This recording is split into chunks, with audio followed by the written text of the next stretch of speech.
नमस्कार दोस्तों, मैं आकाश वर्मा। आज आप लोगों को भूगोल का कुछ क्वेश्चन बताऊंगा जो का परीक्षा की दृष्टि से काफ़ी इम्पोर्टेंट है। आज पहला क्वेश्चन देखते हैं।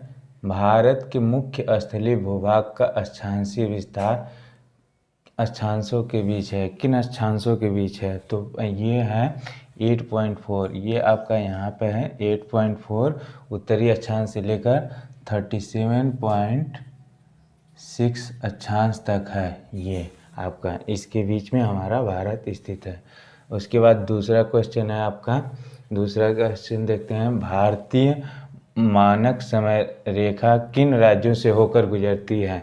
तो ये आपका यहाँ पे देखिए, भारतीय यहाँ पे आपका उत्तर प्रदेश है। उत्तर प्रदेश भारत के नक्शा में देखेंगे, उत्तर प्रदेश में इलाहाबाद यहाँ पे है। इलाहाबाद में नैनी एक जगह पड़ता है, वहाँ से जाता है ये भारत मानक समय रेखा। जो आपका उत्तर प्रदेश है उसके नीचे जस्ट मध्य प्रदेश है, फिर छत्तीसगढ़ है, फिर उड़ीसा है, फिर आंध्र प्रदेश है। इस तरीके से इन राज्यों से होकर के भारत का मानक समय जो रेखा है वो गुजरता है। उसके बाद तीसरा देखते हैं। भारत में शीर्ष 5 तट रेखा वाले राज्य कौन से हैं? तट रेखा समुद्र से, मतलब जो समुद्र से लगा हुआ है।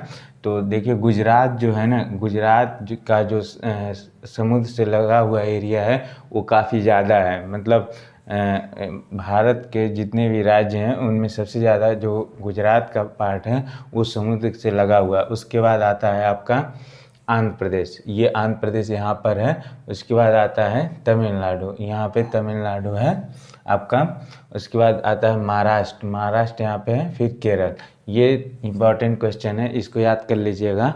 ये मतलब दिया हुआ है कि समुद्र से सटे हुए जो भी राज्य हैं उनका एक क्रम दिया हुआ है। तो सबसे ज़्यादा जो सटा हुआ है वो गुजरात का तट रेखा। भारत में कर्क रेखा कितने राज्यों से होकर गुजरती है? ये बिल्कुल याद भी होगा आप लोगों को। तो ये आपको पता है 8 राज्यों से होकर गुजरती है। तो ये यहाँ से शुरू होता है गुजरात, फिर यहाँ पे राजस्थान, फिर मध्य प्रदेश, छत्तीसगढ़, झारखंड, पश्चिम बंगाल, फिर यहाँ पे आपका त्रिपुरा, मिजोरम। तो इन राज्यों से होकर के ये गुजरता है जो आपका कर्क रेखा है। उसके बाद आते हैं नेक्स्ट पे।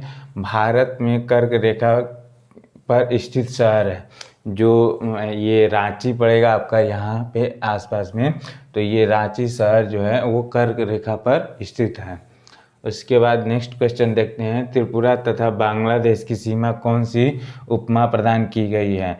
तो जो यहाँ पे ये देखिए, ये बांग्लादेश है और आपका यहाँ पे त्रिपुरा है। ये तीनों ओर घिरा हुआ है, ठीक है, बांग्लादेश से। तो इसको जीरो लाइन बोलते हैं, ठीक है, जीरो लाइन बोलते हैं। और उसके बाद देखिए, भारत का कौन सा राज्य बांग्लादेश के 3 तरफ से घिरा हुआ है? तो अभी मैं जस्ट थोड़ी से पहले ही बताया हूँ इसके पहले वाले क्वेश्चन में कि त्रिपुरा जो है बांग्लादेश से तीनों ओर से घिरा हुआ है। उसके बाद आपका देखते हैं नेक्स्ट क्वेश्चन। पाकिस्तान किस रेखा के सहारे कच्छ के रण का बंटवारा चाहता है? तो ये जो 24 डिग्री अक्षांश रेखा है, ये यहाँ से यहाँ पे कच्छ का है रण। तो ये 24 डिग्री जो अक्षांश रेखा है वो भारत पाकिस्तान का डिवाइड रेखा है। अब ये आप आते हैं नेक्स्ट क्वेश्चन पे।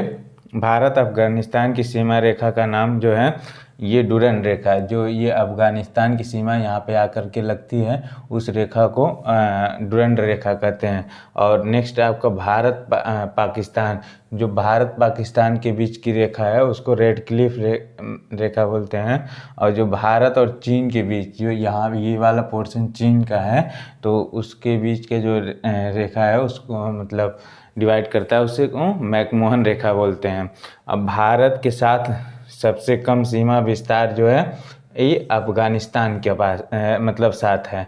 और सबसे ज़्यादा जो है ये बांग्लादेश के साथ भारत की सीमा जो है सबसे ज़्यादा, जो पड़ोसी देश है हमारा बांग्लादेश, उसके साथ है। धन्यवाद। अगर वीडियो अच्छी लगी हो तो लाइक करिएगा, तथा और जिन लोगों को इनकी ज़रूरत हो, जो लोग पढ़ाई करते हों, कंपटीशन की तैयारी करते हों, उनको शेयर करिएगा। बहुत बहुत धन्यवाद। कमेंट करिएगा। धन्यवाद।